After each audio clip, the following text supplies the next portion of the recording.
What's your experience now, 2 weeks in? Is there actually a fourth branch of government? There most definitely is. And this is actually really, what Vivek's saying is really goes to the heart of the problem. In order for us to be a true democracy, a functioning democracy, the government must be responsive to the people. That's literally what democracy means. However, when you have a vast unelected bureaucracy that is not answerable to the public, and if the elected officials, if the president, the people in Congress and the Senate actually don't have the power to affect the bureaucracy, and it's actually extremely difficult to affect the bureaucracy, then you do not have rule of the people. You do not have democracy. You have rule of the bureaucracy. And this is obviously wrong. It is unconstitutional. And it is imperative, therefore, that we return power to the people of the country and not have tyranny of the bureaucracy, which we most definitely have had to follow to a degree that is absurd. As Vivek said, it's not just that there's an unconstitutional fourth branch of the government, but it is arguably the most powerful branch of the government. Joni, I see you're back. Would you? Yes. Can you hear me now? I can, yes. Yep. I apologize, gentlemen. Yes, it hopped to my laptop. I've been working on this for, as Elon said, over a decade now with my Squeal Awards. And there are many in Congress that actually really do care about this. Absolutely. The problem, I think, is there are not enough of us that have. And so while I highlight a lot of the abuses, and you wanted some anecdotes, Elon, and I've shared a number of those with you and Vivek. So I think if the public just, it's hard to resonate. It's hard for the public to resonate with statistics but people can really resonate with powerful anecdotes. Joni had a bunch of them. Yeah, you had a bunch of them, Joni. Yeah, I did. Sending kitties to spas to find out whether they produce less fur balls, heck up less fur balls. So yeah, we've spent taxpayer money on that. We put shrimp on a treadmill to see how fast they run. I'm sorry, all of these things, while they may be fun, why are we spending taxpayer dollars on them? And it goes to the point of we've sent millions of dollars to China to study what? COVID. Yes, we saw how that ended. In fact, it's pretty outrageous that the COVID virus was developed in what is a lab in Wuhan, and yet was funded by U.S. tax dollars, which was simply routed through this fake nonprofit EcoHealth, because the U.S. government can't give directly to China, so they just gave to EcoHealth, knowing that it would go to China. So our U.S. tax dollars were used effectively to, in the end, kill Americans, which is insane. Absolutely insane. And I know, Elon, you have been on USAID. You have really, and that's the hornet's nest for sure. This was another one of my efforts. Yes. And this began years ago when we were trying to figure out what they were doing with our American taxpayer dollars that were going to support humanitarian efforts in Ukraine. So I wanted to know exactly how those dollars were being spent, and not just a reasonable request. Yes. Oh my gosh. And I shared this with you earlier, Elon, just privately, but we got all kinds of threats from USAID because I was trying to exercise my oversight capacity in Congress. So that's just shocking. How honestly, it's outrageous that a taxpayer-funded organization would threaten a U.S. senator who is simply trying to figure out if American taxpayer money is being spent correctly and not fraudulently. Yes. And so what my staff and I had estimated was that 30 to 40% of the USAID's awards would go to indirect costs. So their overhead, their rent, employees, things like that. What are they living in? The Taj Mahal? Hey, but okay. After months and months of obstruction where UN wouldn't let us in, they told us the NICRA, the negotiated indirect cost rate agreements. It's a lot of government jargon. But anyway, the indirect cost, they said that the database, it doesn't exist. That was a lie. That was a lie. It was false because we found it. And then we were Okay. told we weren't allowed to access the database. And then that's when Congressman McCall and I came together and we launched an official congressional investigation so that we could gain access to the rates. Wow. And then after about 6 more months of negotiations, then my staff was finally allowed to access very limited data. They were allowed to go into a room and they couldn't take notes. They were on camera the whole time. They couldn't remove any of the information. But what my staff found is, you were laughing at that 30 to 40% because that is outrageous. That was understated. What? In some of the cases, the NICRA rates were upwards towards anywhere from 50 to 60%. And that doesn't include the cost for subcontractors, what the subcontractors were adding on. So this is the problem with USAID. And that's why, Elon, I'm with you on this, because so much of that taxpayer money is not even going to, we love to feel good about helping starving children in name your country, but it's not going there. It's going to pay rents in Paris. Yes, exactly. It's going to support somebody's fancy dinner to 100%. Entertain whoever. Yes. Yeah. Exactly. So, to be clear, in shutting down, which we're in the process of doing, shutting down USAID, the reason for that, as opposed to simply trying to do some minor house cleaning, is that as we dug into USAID, it became apparent that what we have here is not an apple with a worm in it, but we have actually just a bowl of worms. And so at the point at which you don't merely, if you've got an apple and it's got a worm in it, maybe you can take the worm out. But if you've got actually just a bowl of worms, it's hopeless. And USAID is a bowl of worms. There is no apple. And when there is no apple, you've just got to basically get rid of the whole thing. That is why it's got to go.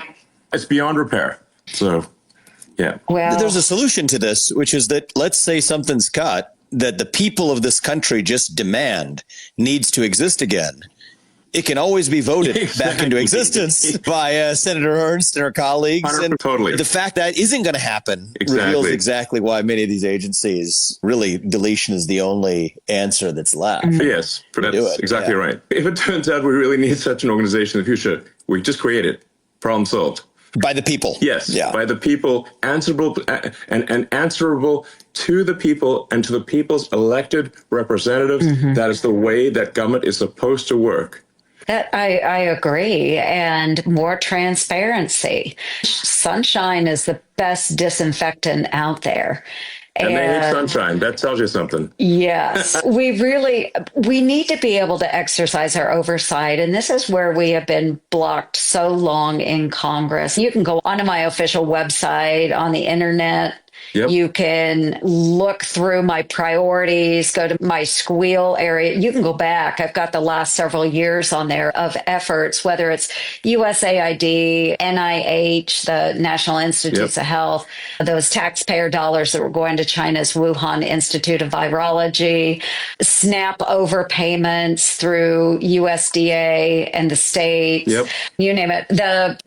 Just even my back to work report, the out of the office that we've talked so much about. Yes. And on day one, the president came in and said, hey, everybody back to work. Yeah. I don't think most Americans understand that only 6% of our federal workforce shows up to work in the office every single day. Only 6%. Yes, and absolutely. It's truly insane. In fact, and one of the most insane things I've seen was that I was speaking with the hopefully our soon-to-be Attorney General Pam Bondi, and she was telling me that the U.S. engraving is actually, I guess, which used to be the U.S. Mint, which is actually a building that is an historic building, actually a beautiful building, it's here in D.C., and the windows are all broken and has turned into a homeless encampment.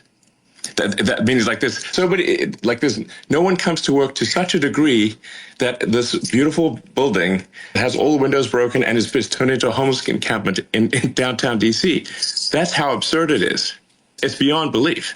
Yeah, and that's why so many of these buildings, if we could repopulate them, that would be great. And Yes. that way we can have oversight and make sure employees are doing what they're supposed to do. I'm going to hammer on USAID one more time. Absolutely.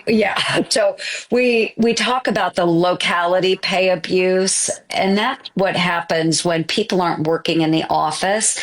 What they're doing in DC, and not everyone, I don't want to accuse every federal worker of being a bad actor, but I have seen so many examples of this. We had a USAID employee that was falsely using an office supply retailer's mailing address, think like Staples and places like that, using that address in Virginia to defraud the taxpayers by claiming higher Washington, D.C. locality pay, but they were actually living in another state full time. And they had the full knowledge and assistance of their supervisor in pulling off this scam. And and then the IG, the USAID IG, blew off my request for an investigation. What did they give? That seems complete. How can they do that? They can. How can they do this? This is the problem we have, is that there are checks and balances in place where we can write letters all day and we can request IG oversight. But if that IG says, I'm not going to investigate, I'm not interested, I, as a United States Senator, don't have the power to force them to do it. And this is why I'm so excited that we have Doge and that we have a president that's willing to back us up. Absolutely. So really, none of this could be done without the full support of the president. And with regard to the USAID stuff, I went over it with him in detail, and he agreed with that we should shut it down. And that's, I want to be clear, that's. And I actually checked with him a few times, said, are you sure? I'm like, yes. And so we're shutting it down. And it's also incredibly politically partisan, and has been supporting radical left causes throughout the world, including things that are anti-American, which is insane. Right. And that's why there are probably some arguments to be made about what could be important work that falls under USAID. But the fact of the matter is that it has been overshadowed by these bad actors.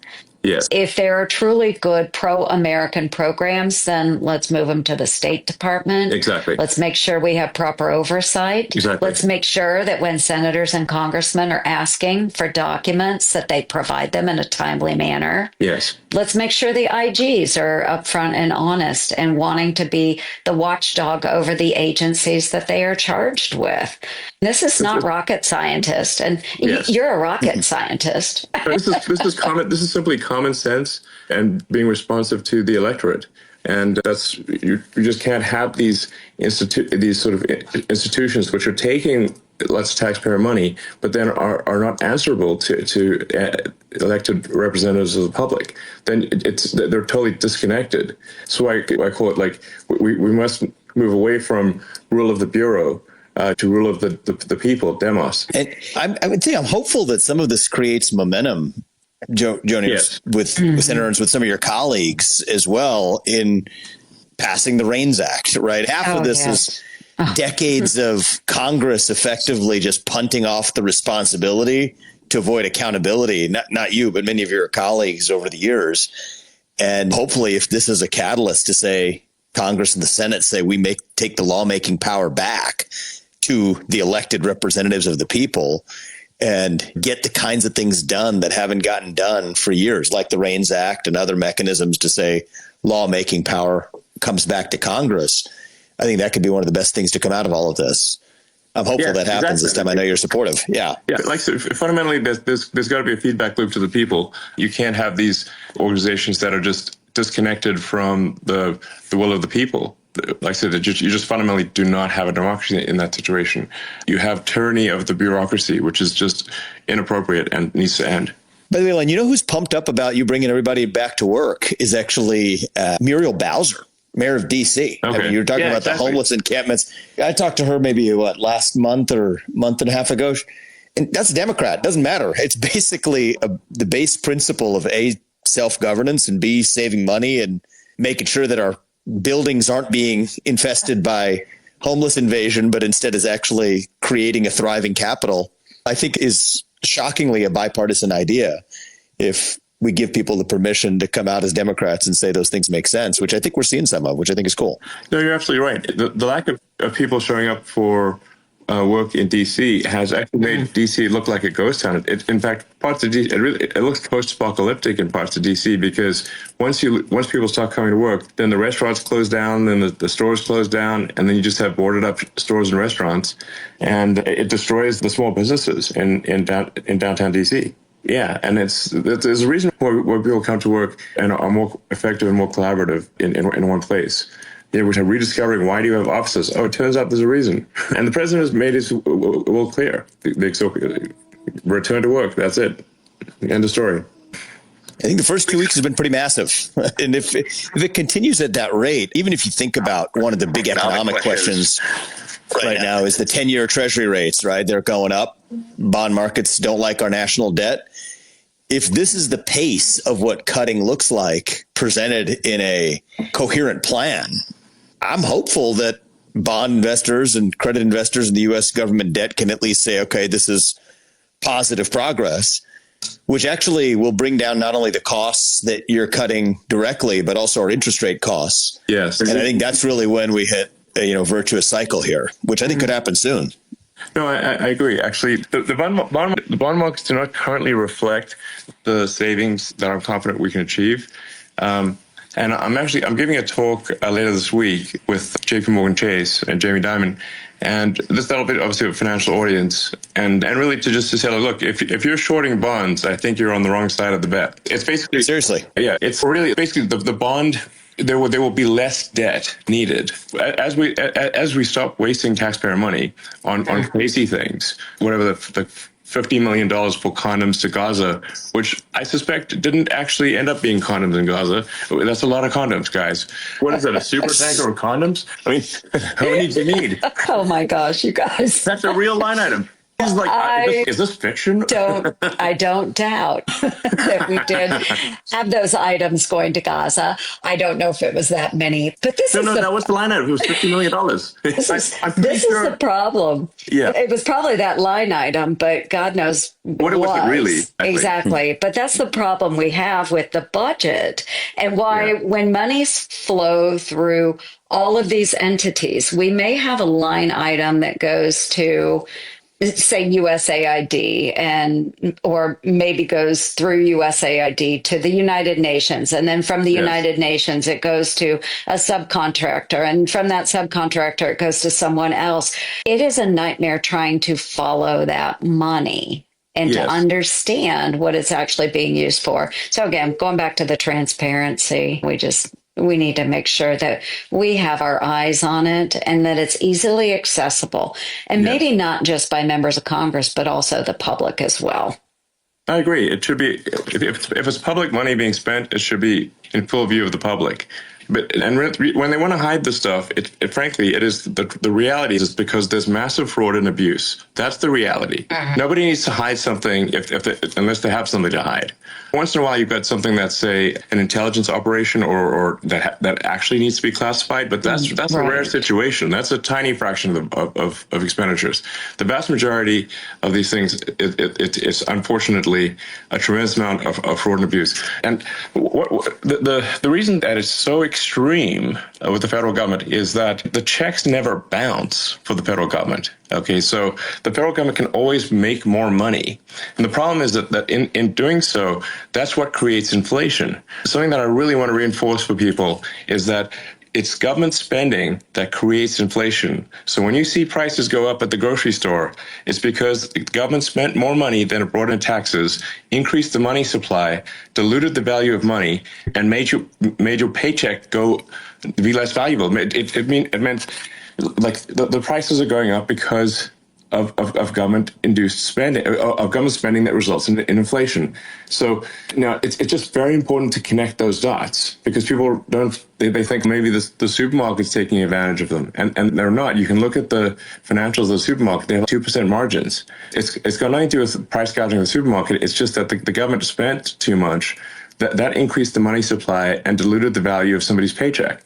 And that's why the prices go up at the grocery store. So, but the good news is, if we solve government overspending and the money supply grows at the same rate as the output of goods and services, there will be no inflation. And the prices in the supermarket now will be the same as the prices in the supermarket in a year. And that's a super big deal. And that really affects people's lives. That's what we're aiming for. And we're going to do everything possible to succeed in that goal.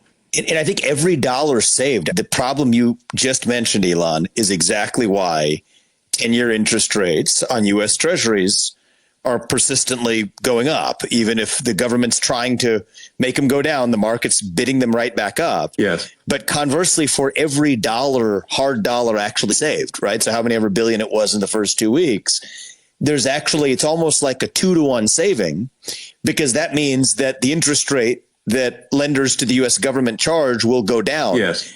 At a time when the interest rate payment itself on our national debt is one of the biggest items of our federal budget. Mm-hmm. Yes. So that automatically comes down for every one of these other savings. Exactly. And the only thing to be presented as a coherent plan, which I think you're already beginning to do, that alone, I think, will have a 2-to-1 savings for every dollar that's actually hard dollar that's actually saved, because you get the interest cost next year that comes down as a consequence as well. Yeah, that's actually a very good point you just made, Vivek. I just want to basically repeat that and reiterate that for the audience. When you actually get a double benefit when you bring down government spending, and there's a very important double benefit, which is that you stop inflation and interest payments go down, because the government is no longer borrowing money. So if the government is borrowing money, it's actually competing with everyone else to borrow money, and that drives up the interest rate. So if we solve government spending, in a nutshell, your grocery bill stays the same, your mortgage payment goes down, and your car payment goes down, and your credit card bill goes down. Exactly. I think that's what the people of America want, obviously. Yeah. And that's I couldn't a good agree. goal. I couldn't agree. It's really important. And I'm sitting here tonight in Iowa, and I took my mom to church this morning, and man, everybody at church, we all stand around afterwards and visit, and everybody's just really excited about the opportunity that the new administration is bringing, because costs are just through the roof for people in my neighborhood in Southwest Iowa. It's hard. These are folks just getting up every single morning, trying to do their job and do the best.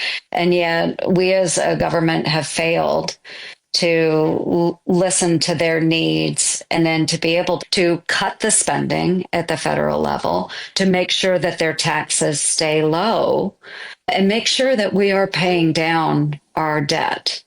No more deficit spending. Let's try and balance this budget as best we can. And we've heard plans from Ron Johnson and others in the Congress, but we've really got to get serious about it, because every one of my constituents owes $67,000 to our national.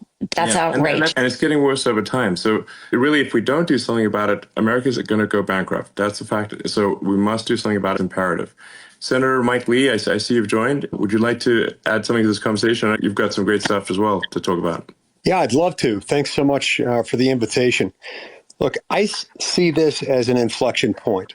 Every 75 to 90 years in Anglo-American history, we've seen a major upheaval. We had one in 1776, another one in 1861, another one in 1937. 2025, we're due for one. And I think that's going to be the Doge revolution. And I think it has to be about much more than just the individualized, wasteful spending pet projects.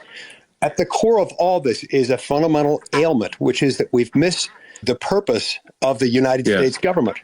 It's supposed to be about just a small handful of things: weights and measures, trademarks, copyrights, and patents, regulating interstate and foreign commerce. The founders of the country would blow their minds that the federal government has gotten so gigantic and is interfering with people's lives in so many ways. That's exactly right.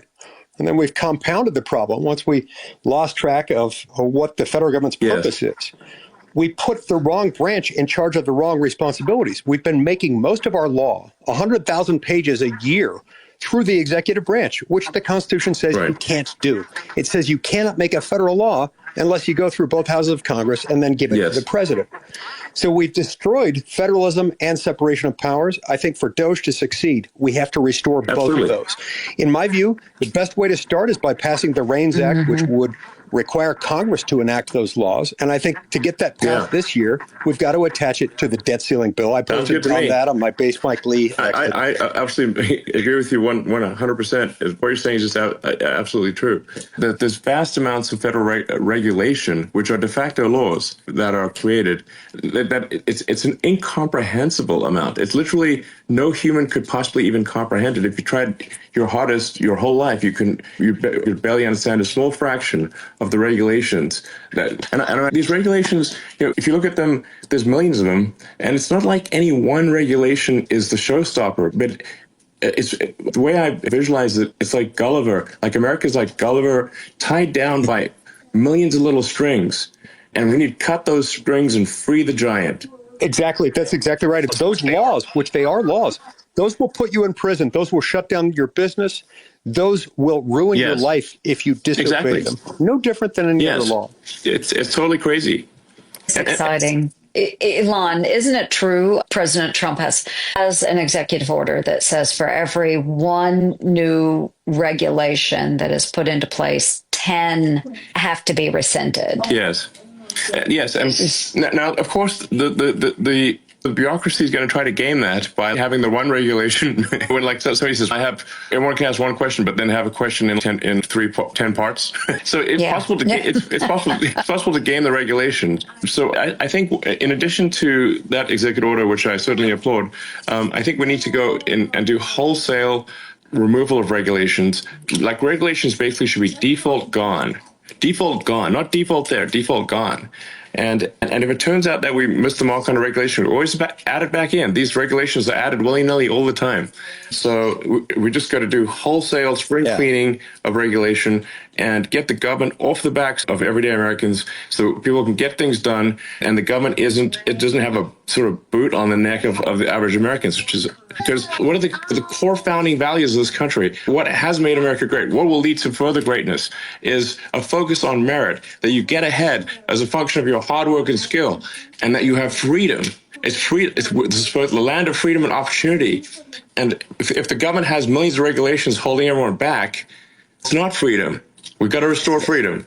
And by the way, that's copied, multiplied, and 50-fold higher, where each of the 50 states then do the same thing. Yes. And many of these federal regulations are duplicative of the states doing the exact same thing, where the bureaucracies in each of the states are behaving like the federal government. So you think about the impact on people's lives, it just layers one on top of the other. And like you talk about zero-based budgeting, I really like this concept of zero-based regulations, where the default is nothing and build back on top. Nothing, exactly. Right. I mean, that's what our founders wanted. Yeah, absolutely. It used to be like, and not that long ago, if you wanted to start a business, you just start a business. You just open no license. Store. You can just do it. The government's not like prying into every part of get the license for this, do the license for that, get 17,000 permits. You look at LA and like how when I lived in LA, it was hard to get a permit to remodel your kitchen. And now with this disaster that's happened in LA, this terrible tragedy, just the sheer number of permits required to build a house are staggering. Basically, they've made it illegal. But we got to start somewhere on the regulatory front, and certainly, at least if we address federal regulation, then people can choose to move from one state to another and still remain in America, and move to the state that has less regulation, where the government gives you more freedom, and you've got that competition between states. You've got that federal system that was meant to be the case. That was how the country was created. Let the states compete. If your state is being oppressive, you can go to a neighboring state and live there. That's the whole idea. Federalism is the answer, no doubt. But you got two things going for us right now in the country that haven't happened in a long time.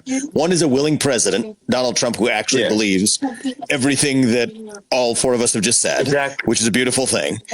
And without that, it wouldn't be possible. The more I've gotten to know President Trump, the more I like him. Frankly, I love the guy. He's great. Yeah, and he's full bore more than any president we've had since the creation of the administrative state.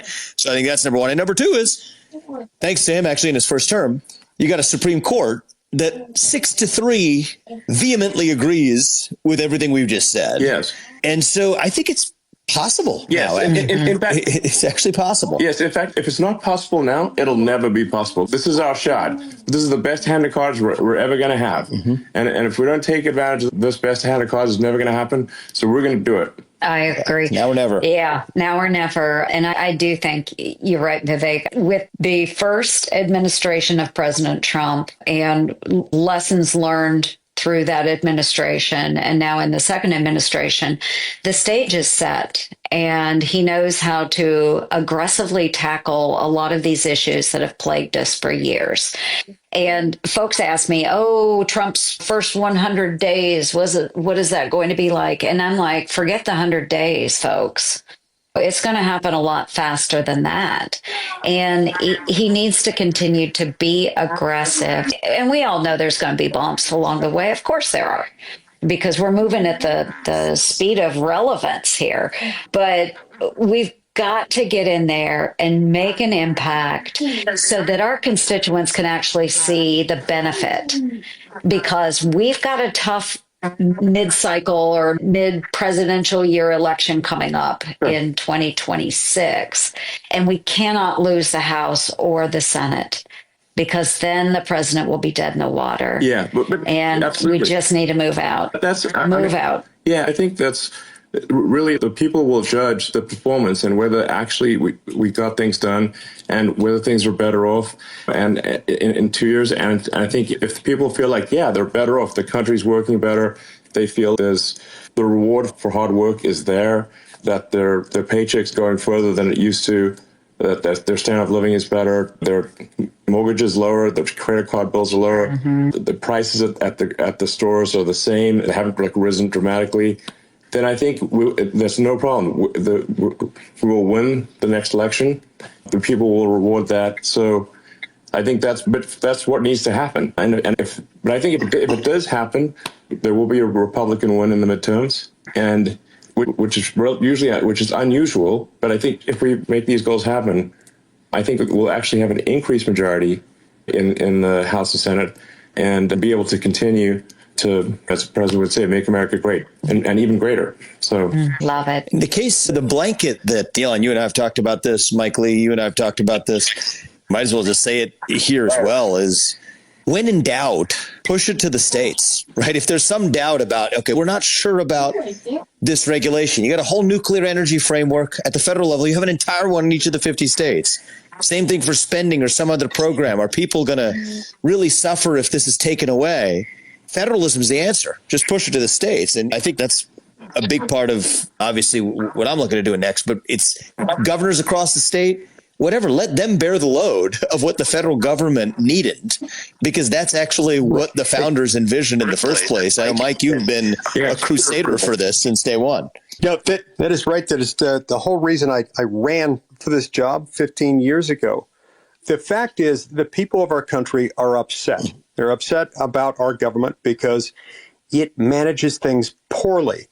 And what a lot of people are starting to grasp is that it's not just a matter of changing from the red team to the blue team, back to the red team, and making sure you've got better personnel in there, because better personnel won't make those same mistakes and won't fund the stupid studies about the drunk gerbils on a treadmill. Yeah.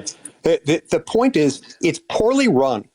Because when the U.S. government is doing all kinds of things that it's not supposed to be doing, that should be left to the states or to the people, in the words of the 10th Amendment, it becomes very poor, very bad at doing a few things that it is supposed to do. You can't be good at running the Pentagon and at making sure that traffic lines of commerce are open when you are doing all kinds of things that the federal government wasn't built to do. We're using it as the wrong tool. There are very few things that the federal government currently does that the federal government is itself uniquely equipped and constitutionally authorized to do. That's what we've got to get back to. And that's why this is going to be a painful, radical, transformational change in many circumstances. But it's going to be a huge relief to the American people Once we get through the initial shock, and once we get through the stage where the media is telling us that the sky is going to fall, dogs and cats living together in the streets, apocalyptic stuff, once they realize that's not true, they're going to feel this huge burden lifted. That's what we want. We want a better future for America. We can't get to Absolutely. Returning to our founding document. Exactly. Couldn't agree with you more. And I'm actually pretty optimistic that we're going to make it happen. I think it's going to happen. So the progress is good so far, and if it keeps accelerating, then I think it's going to be awesome. Like the cost of excess regulation on economic growth and prosperity is like really underestimated. Like if you basically don't even allow people to do things, like make it illegal, you can't. The builders can't build. I mean, America is a nation of builders. But we need to give the builders permission to build. And that's really what deregulation is all about. Just letting people do things. Deregulation and meritocracy go hand in hand, actually. They're two sides of the same coin. And you want to actually measure Doge's success is not just the deficit reduction. I don't think that's the sole metric, although it's a really important one. And bringing down the national debt and the interest payment costs as a consequence, that's really important. But actually, a lot of these benefits of delivering economic growth won't be measured in this year's deficit reduction, but will be measured in long-run GDP growth, long-run economic growth, long-run prosperity of the country. Yeah. And I think that's equally important. I'm optimistic that we'll see a material impact in FY26, which starts in October. A lot of the stuff, I think we'll make significant gains in FY25. Government financial year 25, which ends in September. But I think the sort of metric we're tracking, startup style or just, and we're going to be posting more and more detail on the Doge website and Doge handle on X, is just so people can see in detail. This is where we're seeing the delta in spending between current spending and the government financial year 25, or 26, which starts in October. And that number is really, we think it's at this point over $1 billion a day, maybe $2 billion, maybe approaching $3 billion. And I think we can take $1 trillion out of the deficit next year. Obviously, this is going to require strong support from the president, but thus far we certainly have that, and also support of the Congress and support, and also hopefully support from the judiciary as well. But it's basically the goal in a nutshell is pretty straightforward. Is we have a $2 trillion deficit, which is far in excess of economic growth. If we can get that deficit in half, from 2 trillion to 1 trillion, and we can get the economic growth to match that 1 trillion growth in the money supply, that means there will be no inflation, and also that interest rates will drop, credit card interest down, mortgage interest down, car payment interest down, and prices at the store stay the same. That is a great outcome for people, and I think I think we can do it. I think people say it's unrealistic. No, people say it's unrealistic. It's the funniest part about this is just the hard number here. And the four of us here know the answer, but for people who are listening, it might be eye-opening. Where, like, how much money did the federal government actually spend last year? Not the mumbo jumbo, not discretionary this and not just like how much did the federal government spend last year? It was about $7 trillion. It was just under $7 trillion. How much did we spend in this like ancient time period known as 2019? Okay. Right. Not that long ago. Like this year called 2019. Not that long ago. We all kind of remember 2019. It was $4.5 trillion. It was less than 4.5. 4.45. Less than about $4.5 trillion. That's $2.5 trillion right there. Yes. So if you just go back to 2019, that's $2.5 trillion. Exactly. Which is insane, actually, that they think that's impossible. As 2019 was not that long ago, and nobody thought that there was an apocalyptic hellscape underway in 2019. Yeah, 2019 was pretty cool, actually. I like 2019. 2019 was not some nightmarish hellscape. Exactly. In fact, we got things were just fine in 2019.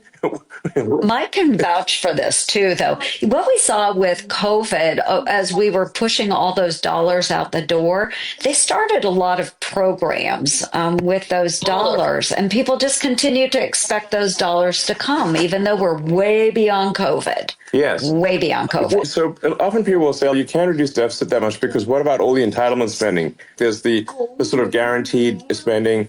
But here's the thing, and especially during COVID, as you're alluding to, there was actually a massive growth, a massive increase in the amount of fraud and waste in entitlements. with like fake people, like collecting Social Security, like bogus payments to Medicare. The level of fraud is actually staggering. And it just cutting back on that. And by the way, it's not just even U.S. fraud rings. I don't know if people realize this, but the estimates I've seen are between 100 and 200 billion dollars in foreign fraud rings. There are professional foreign fraud rings operating that are taking somewhere between 100 and 200 billion dollars a year of U.S. taxpayer money out of the country. And a lot of people realize that. And so the fraud in that case isn't even going to American fraudsters. It's going to somewhere in other countries. Elon, I sent that example to you the other day. Sat down with a friend of yours, works in ID technology, Yeah.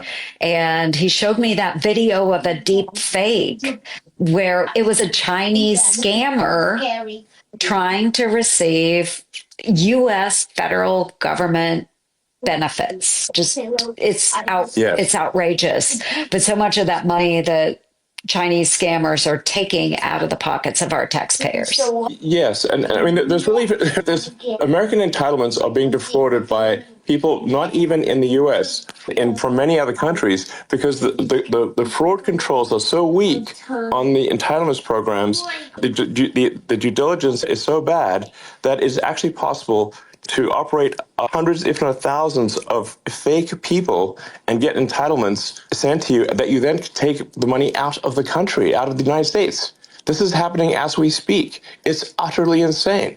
So this is why I'm actually quite optimistic that $1 trillion can be saved just by addressing waste, fraud, and abuse. While it's a lot of work, I don't think this is some insurmountable task. I am confident it can be done, and we'll do everything in our power to make it happen.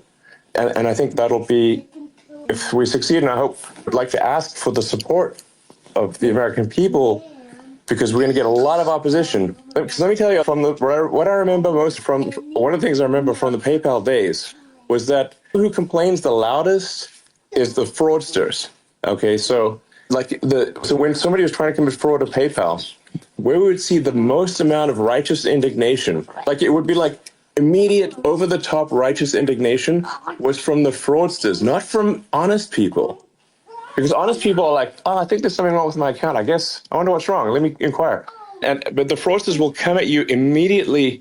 It's like a tell that someone's actually doing fraud, because the level of faux outrage is way over the top.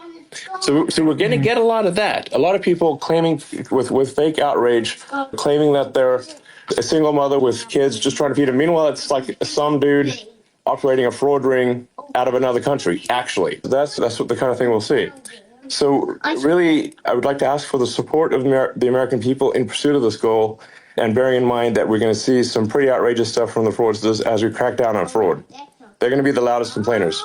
To anyone in America listening to this, your support in pursuit of this goal is very much appreciated. Thank you. Absolutely. And thank you, Elon and Vivek. I think we've got a ways to go, but I'm glad it's rolling along. And this has just been the most aggressive effort, really, to downsize or right size our government since probably at least the Reagan Revolution. So just excited to be part of it and have the support of the American people as we move through and make them squeal in Washington, D.C. Yeah. Thanks to DJT. Thank you, Elon. And you keep kicking ass. And when in doubt, send it to the States. Yeah, exactly. And we'll take care of it there. Exactly. All right. So. Cool. Thank you, Senator Lee, and perhaps one day Senator Ramaswamy, Governor Ramaswamy at some point. Yeah, that's the direction we're headed. Yeah. And everyone who tuned in. And once again, I'm asking for your support for a noble goal. And please help in any way you can. Sometimes it's like the small things that happen on the side that there's this sort of small thankless tasks that actually will result. The Doge is going to win. Doge will win if millions of people support it in ways that I wouldn't even know how they supported it, but just that you did. And to the unknown soldier. Yeah, definitely. And hey, Elon, before we all break out of here, I do want to acknowledge I've founded the Senate Doge Caucus on my side of the rotunda. We've got some great co-chairs over in the House as well, with Pete Sessions and Aaron Bean and Blake Moore. They have got now, I think, over 100 members of Congress that have joined the Doge Caucus, and we've got 18 and climbing in the United States Senate as well. You and the president and Vivek have all really gotten everybody to come together, and I'm just really grateful that we have an outlet and are able to do this. Thank you all so much. That sounds good. And we'll be doing this every week. So I look forward to having members from the House and other contributors and try to keep the people informed and of the progress. And I think it'll be very interesting to follow along. So thanks everyone. Thanks so much, Elon. Thanks, guys.